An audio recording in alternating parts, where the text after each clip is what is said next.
K-12 Patients Advisor. Let us warmly welcome our speaker. Thank you. Pas. Good morning mga idol. Thank you. Wala yung papatis. Okay lang. Saan kayo pumunta? Sa kantin lang.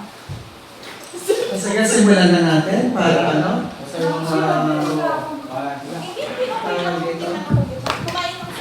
So, ilaw. So, share ko lang paano ko sa simula na matapos. Bilisan ko na lang. Siguro uupo na lang po ako. So, una sa lahat ay ginawa ko po, mag-scan ng in-scan ko po yung book. Kasi dito magagaling yung topic at saka mga major. So, ang strategy ko po, bumili ako ng book, Google Lens ko siya para ma-convert to text, tapos ginawa ko siya ng lecture. Ito siya. So, na-convert na siya into lecture, tapos may lecture na. Next is, titignan ko yung curriculum guide, kasi mag-revision questions or yung topic doon. So, after that, na-convert into PDF, curriculum guide, and then from curriculum guide, nagkaroon ng budget of works. So, ayan, yung term out. Pwede po magtanong, sa budget of work, paano nyo po siya natin? Ito, yeah, that's a good question. So, hinati ko siya, gumamit ako ng konting kutsilyo dito. So, ito po, medyo, siyempre kailangan ng approval ito, pero para lang mausad, ganito yung ginawa ko po. So, yung budget of works, ito siya, ay yung first topic, galing sa curriculum guide. Tapos yan. Tapos, tinignan ko yung DepEd memo kung ilan days. So, pero makapalit na rin of J. So, nakalagay doon yung teaching days, 55 out of the 62. 56 sa second term, third term ay 56 yata or 7. So, by default, ginawa ko ng 55 habang walang instruction. Tapos, tinignan ko yung topic, kaya maganda i-scan natin yung materials natin kung ilang pages yung laman. So, halos balance na lang, kaya 5, 5, 10, ganun siya. Tapos, ang ano po, kinongest ko siya since term siya, kasi usually 80 days ito, 40-40. So, ito, since na-identify ko na yung ilang days, in-identify ko na yung lesson ituturo ko for this term. Ang problema na naman, hindi siya 55 days kasi 9 weeks lang tayong kakalabasan. Kasi ganito po yung mitigating factor. 1, 2, 3, 4, 5, 5. Dahil may mga sama. Tapos ito. So, hindi siya 55, pero si Doc Jane ang bahala paano yung budget of works. And actually, nag-exact bilang kami. Pero pinapaano ko muna kayo, Sir Bon. Kasi para mag-up na tayo. Yung sinasabi ko ni Sir Tam, is intended for grade 12. Opo, grade 12. Ayan po, ang grade 11 po, meron po kayong book na ready-made po. Pag-check niyo po yung book po ninyo, yun po yung maging reference po dyan. Sa amin po kasi sa grade 12, kailangan pa namin mag-compress kasi that is good for 80 hours na pa-compress po namin. Kaya ang ginagawa po ni Sir Tam, nag-strategize po siya yung mga pwedeng compress, combine, so pinagko-combine niya po. So kayo po yung nakakalam po dyan kung ano po yung i-combine po ninyo. So yun po yung sinasabi po ni Sir Tam na discard po ni teacher kung ano po yung mga lesson po niya. Kaya yun po yung ginagawa po ni Sir Tam. So ito, 55 days pinag-press ko yung lesson 1 kasi may date na. Pinaplot ko para sure na makover lahat ng competencies. So, na-cover naman lahat sa content piece. So okay na siya. Now, upa na tayo sa ilaw. Alam na natin yung mga dates kasi. There is ayan. Ano po ba kayo? Yung halimbawa, kapag ka medyo magkakamukha po yung lesson, Yes, lalo din sa per depth, sobrang barak ba to? So, ito yung mga merging. Pag ganito po siya, halimbawa ito, module 1, merge ito. Yan. Module 2 ito, module 3, module 4, solo lang siya. Module 5, tatlong competencies, tatlong book, alaman na yan. Sa Apicon, ganun din man. Sinanggest. Ang maganda sa Apicon, since naturo ko na siya, alam ko na yung content, so na-congest ko na siya sa lecture. So, okay na siya. Napunta na tayo sa ilaw. O ilaw, ang gabi madilim. Ito siya. Ano ba ito yan? Ayan. So, lesson title, hindi ko pa alam, pero ang kinuha ko lesson title ay ito. Halimbawa, dito, chapter, book, lesson title. Tapos, learning areas, ito yung subtitle, learning areas. So, kung kinongest ko siya, lahat nito kasama, then, may tendency na inano ko siya. Halimbawa, yung two words ay 2 sentences or 2 hindi lahat. Kasi halimbawa, yung macroeconomics, microeconomics, pwede pagsamahin lahat ng topic. So, learning areas ito, learning be able to analyze. So, makikita rin ito doon sa DLL po. Saan po yung learner should be able to sa learning area? Sa DLL. So, tignan ko nga yung DLL po. Saan yung DLL? Saan po ng DLL? Halimbawa dito po.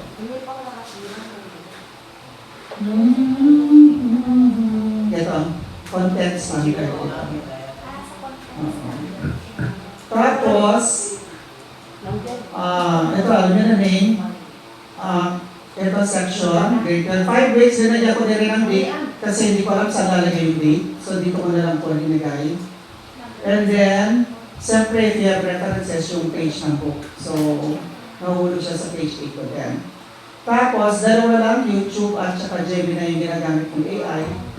Kasi, dati ko lang ginagawa. Pero ChatGPT, etc., pwede rin for creation.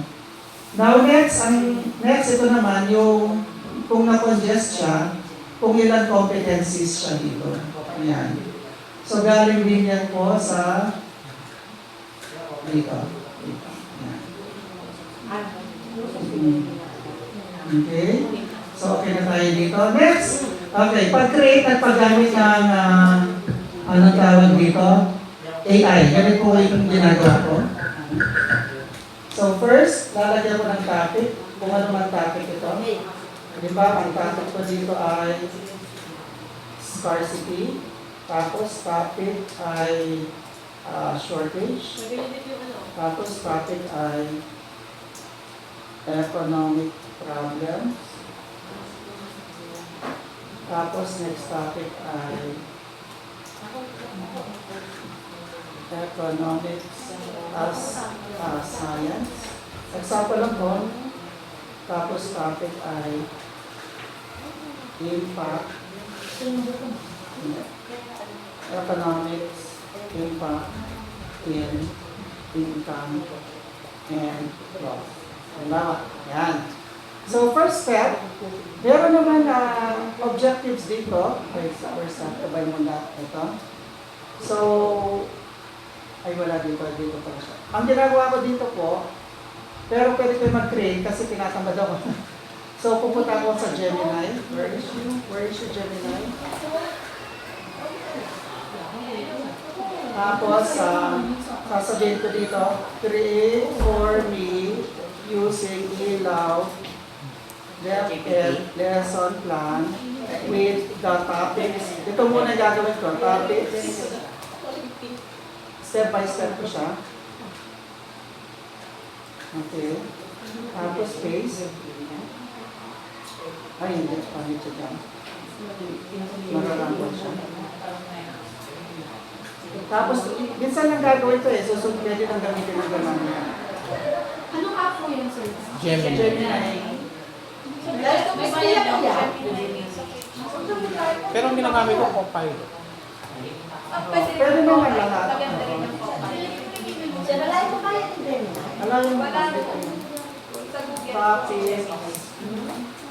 Kailangan ko siyang sundan yung format para hindi malito si Genius. Okay. Delete. So, ang gagawin ko po ito, Monday. Once lang naman gagawin ito.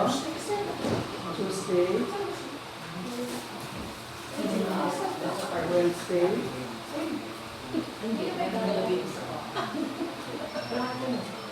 Good, ito ang klase. Thursday. And Friday. Okay, and then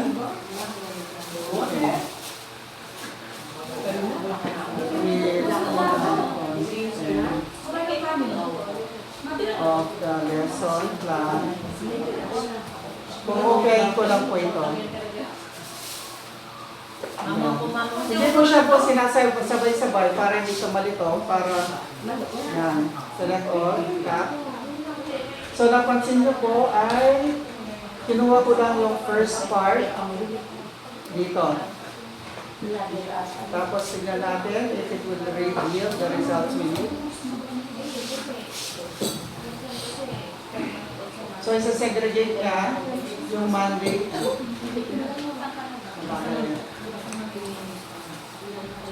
Connect Google Workspace responder. Yan yun. Sir, parang free app po yun. Select all, copy. Dapat hindi ito yung gagamitin ko. Kasi running level eh. Mag-relaxation tayo na iba't ibang uri ng AI. Oo.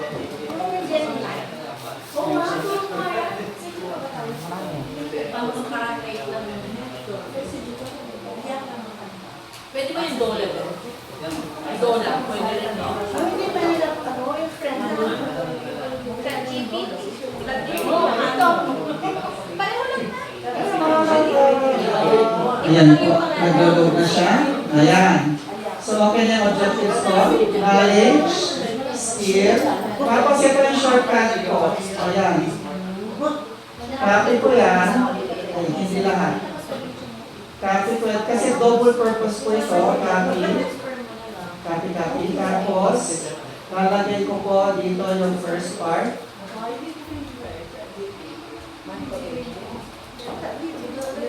Tapos, okay yan. Pero review nyo muna po. Yan, define scarcity, tama, scarcity. Skills, distinguish between persons, basic, tama. Kasi memorize ko na yung book, so habang binabasa, okay, tama siya. Kasi paminsan, hihiwalay siya ng landas. Tapos, yung task, saan kasi yung task lalagay ito?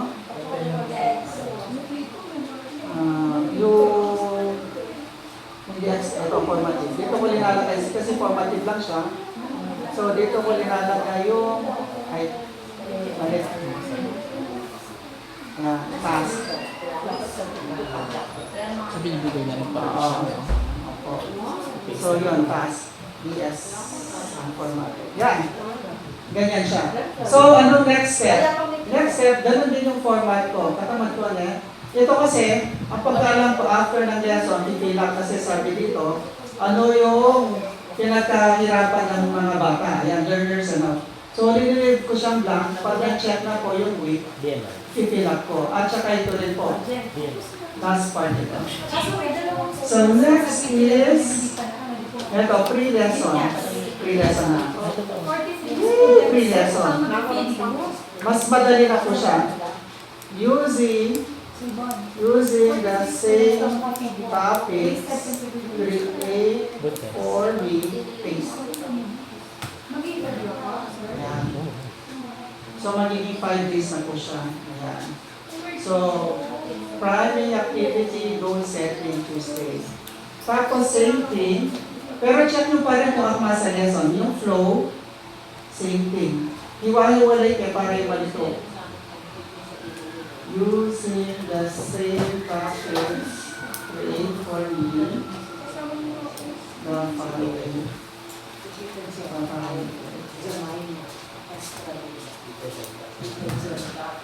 Tapos, same. Mag-generate ka per day. Sir, Gemini po yan. Gemini po yan. Opo. Tapos, copy-copy lang. Tapos, learning resources. Maganda rin yung suggestion niya. Learning resources. At saka itong maganda dito, yung extended learning opportunities. Kasi dito, magsasuggest siya ng mga related subjects. Using the same topic,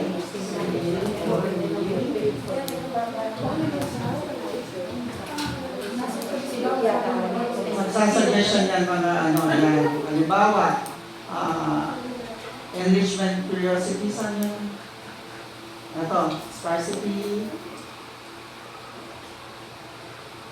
hindi ko gusto. Modify it with specific other fields or subjects. Using the Gusto kong lumabas kasi yung may subject.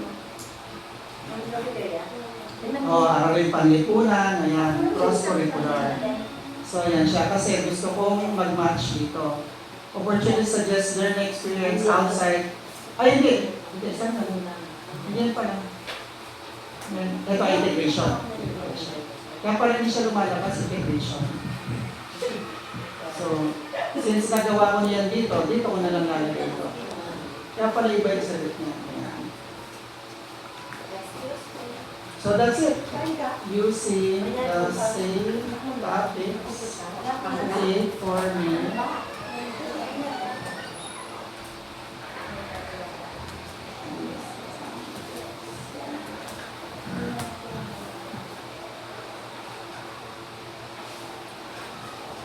Values yan. Ayan. So yung kanina pala kaya iba yung sagot niya, iba yung natapos. So yun lang, tapos na po. Pero always review kaya yung introduction ko yung book kasi dapat yung lalabas nagmamatch siya sa book. So far naman matalino ito kasi yung laman nito, hindi ko lang bakit alam niya, siguro kinokopya niya yung lecture ko sa laptop, so lumalabas siya dito. Ganun siya.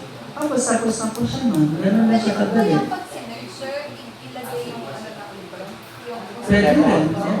Para po sa... Pero may copyright sila ma'am. May, Oo. So, ang ginawa ko dahil naka-soft copy na siya, pwede siya upload ng content. So, yung strategy ko lang, pag bumibili ako ng book, Google Lens, translate, copy, paste sa Google Docs, matatranslate, makakopy yung book doon. Compared sa PDF, pag minsan hindi siya nagka-copy, kasi picture siya. So, Google Lens, copy, paste sa Google Docs. Online na, sa cellphone lang, picture, copy, tapos yung may lecture na yung mga bata, gano'n. Basta i-modify nyo. Okay lang naman kasi mag-AI talaga. Yun nga lang, i-edit nyo na rin yung content based sa sa sitwasyon. Baka mamaya kasi may mag-check. Okay, ako wala akong against sa AA. Basta na-edit naman siya based sa greatest content. O greatest context siya. Tsaka yung pamisa lalabas dollars, hindi naman dollars. Yung tapos lalagay mo sa parameters, halimbawa gusto mo localize, Manila City, gano'n. Show some business, showing these parameters, copy mo. So specific pa rin kasi galing sa yung idea, yung content na gusto mong lumabas. So i-reconstruct yung words. Pero tignan nyo lagi yung may dollars, may foreign sagot, palitan na lang. Dahil ginawa ko hindi ko gusto, modify this, simplify this, add this. So change pag na. specific niyo pa po yung kailangan. Opo. Hanggang magusto mo yung tumbok ng competency po, kasi ang basis po natin, dapat matumbok po itong mga ito. Tama naman. Yun, tapos na. Kaya yung kuha ng 10 minutes, huwag na kayo mga problema. Sir, tapos sa AI, paano mo siya sinulat? Di ba meron lang sa patingin ko? Yung from. Yung prompt na. Wait lang. Ito ma'am. And, Sa mismong ay sir, sa mismong ilaw mo. Ilaw. Ito,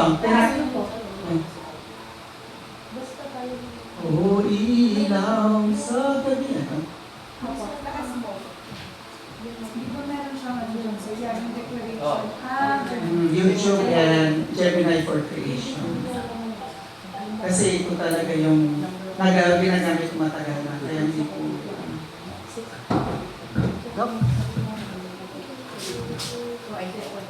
Thank you, Sir Jonathan, for your expertise on the ELAW lesson plan. Now, let's move on to our next resource speaker, Dr. Josel Dizon, Master Teacher of Senior High School Department. Let us warmly welcome our Master Teacher.